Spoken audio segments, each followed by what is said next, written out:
Vous recherchez une maison ou un appartement à l'achat, mais vous êtes souvent découragé par la flambée des prix. Pour réaliser leurs projets immobiliers, les Français sont de plus en plus nombreux à se tourner vers le viager et contourner ainsi les effets de l'inflation.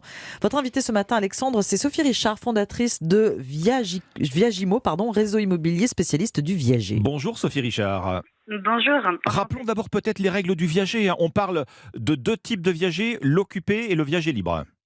Oui, tout à fait. Alors le viager, c'est avant tout une vente immobilière et on va retrouver, comme vous l'indiquez, deux types de viagers. Le plus connu, c'est le viager occupé. C'est l'hypothèse où le vendeur fait le choix de rester vivre à domicile et puis l'acquéreur, lui, va acheter un bien, va investir dans un patrimoine pour sécuriser sa future retraite à un prix réduit, sans tracas locatif et sans pression fiscale. Et puis le viager un petit peu moins connu et qui prend un petit peu d'essor depuis 2 3 ans, c'est le viager libre, où là le vendeur doit quitter son logement pour aller en maison de retraite principale ou alors à une résidence locative qu'il ne peut plus ou ne veut plus gérer ou une résidence secondaire. Et l'acquéreur, lui, va pouvoir devenir propriétaire de sa résidence principale sans recours à l'emprunt. Et on sait que ces derniers temps, c'est un petit peu compliqué. Sur les petites annonces de viager, Sophie Richard, telles que celles qu'on trouve sur votre site viagimo.fr, on parle de bouquet, on parle de rente. Expliquez-nous. Alors, ce sont des modalités particulières de prix. Donc, effectivement, je vais prendre un exemple. Ça va illustrer une illustration chiffrée. Ce sera peut-être plus simple pour les auditeurs. Oui, Par exemple, j'ai un acquéreur qui se positionne pour acheter un bien d'une valeur de 300 000 euros à une vendresse, une femme, qui a 74 ans. On va avoir une décote d'occupation de 50%. C'est-à-dire que mon acquéreur va acheter un bien sur une valeur occupée de 150 000 euros. Mais ces 150 000 euros, c'est tout l'avantage du viager, c'est qu'il n'a pas à le débourser de suite. Il va échelonner dans le temps son paiement. Donc, par d'accord. exemple, il va verser un bouquet de 50 000 euros et les 100 000 euros restants, on va le convertir en rente viagère. L'avantage fiscal pour mon acquéreur, s'il est par exemple soumis à l'IFI, c'est qu'il ne va déclarer que la valeur de 150 000 euros dans son patrimoine. Hmm. Et les frais d'acquisition seront également sur la valeur de 150 000 euros et non de 300 000 euros. Donc ça fait des frais allégés d'acquisition. Oui, la promesse du viager, c'est gagnant-gagnant, hein. Le vendeur, vous le disiez, s'offre une meilleure retraite, un bon complément de retraite. L'acheteur, Exactement. lui, bénéficie d'une décote importante, hein, par rapport au prix du marché pour un bien donné. C'est ça.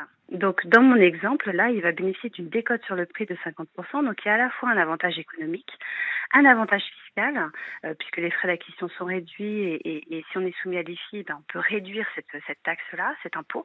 Et en plus, et c'est très apprécié des acquéreurs, c'est qu'il n'y a plus aucun tracas locatif.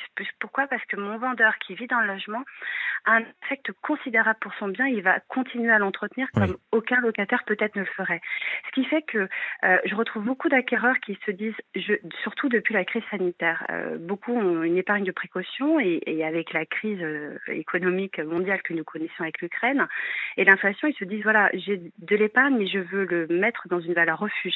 Et l'immobilier est la valeur préférée des Français. Donc Le, ils veulent investir dans l'immobilier, mais de manière échelonnée dans le temps. Alors, le viager, c'est un investissement pour l'avenir, côté vendeur et côté acheteur. Côté acheteur, c'est évidemment une solution à écarter si on cherche à se loger immédiatement, Sophie Richard. Sauf, non, le viager libre existe. Du- de- Donc, le viager libre va permettre à l'acquéreur de devenir propriétaire et d'occuper tout de suite son logement. Et c'est oui, vrai que c'est une vente qui est méconnue. qui est assez marginal, à 5 à 10% des transactions en viager, je crois, hein. Oui, on est plus de l'ordre de 10 à 15% depuis 3 ans à peu près. Donc, les gens prennent plus le temps de s'informer et c'est aussi la raison pour laquelle j'ai créé pas mal de tutos qui sont d'ailleurs disponibles sur le site internet ou le Oui. guide pratique du viager parce que avec de la pédagogie, on arrive à expliquer les vertus gagnant-gagnant pour le vendeur et pour l'acquéreur. Est-ce qu'on peut conclure une vente en viager au sein d'une même famille, des grands-parents qui vendraient leurs biens, par exemple, en viager à leurs petits-enfants? Alors, tout est possible, mais attention, il y aura à coup sûr les services fiscaux qui ouvriront le dossier pour donation déguisée. Donc il faut être très précautionneux et s'entourer des conseils d'un expert pour bien encadrer juridiquement le contrat. Hmm.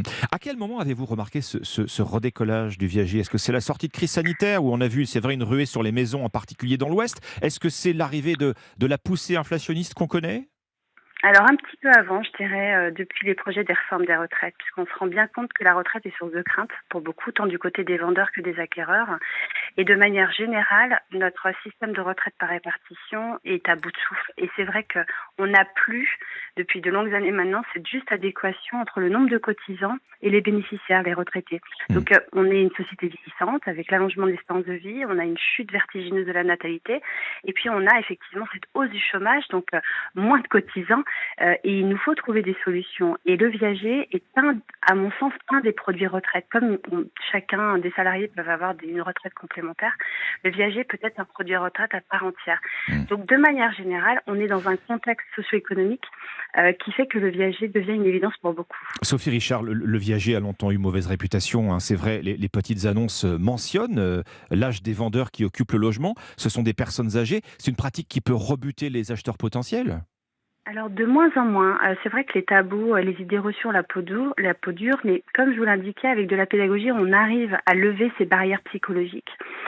Et les Français qui sont mieux informés, qui comprennent mieux le dispositif, se disent oui, effectivement, moi acquéreur, au lieu de mettre 500 € sur un PEL ou un livret qui me rapporte plus rien et l'argent ne m'attend pas dans un coffre-fort numérique, je vais le donner à Monsieur Jean qui en a réellement besoin et ces 500 €, il va même les consommer. Donc c'est même un plan de relance économique puisqu'il va changer sa baignoire en douche, il va adapter son logement à sa situation de dépendance, il va changer sa tapisserie vieille de 20 ans.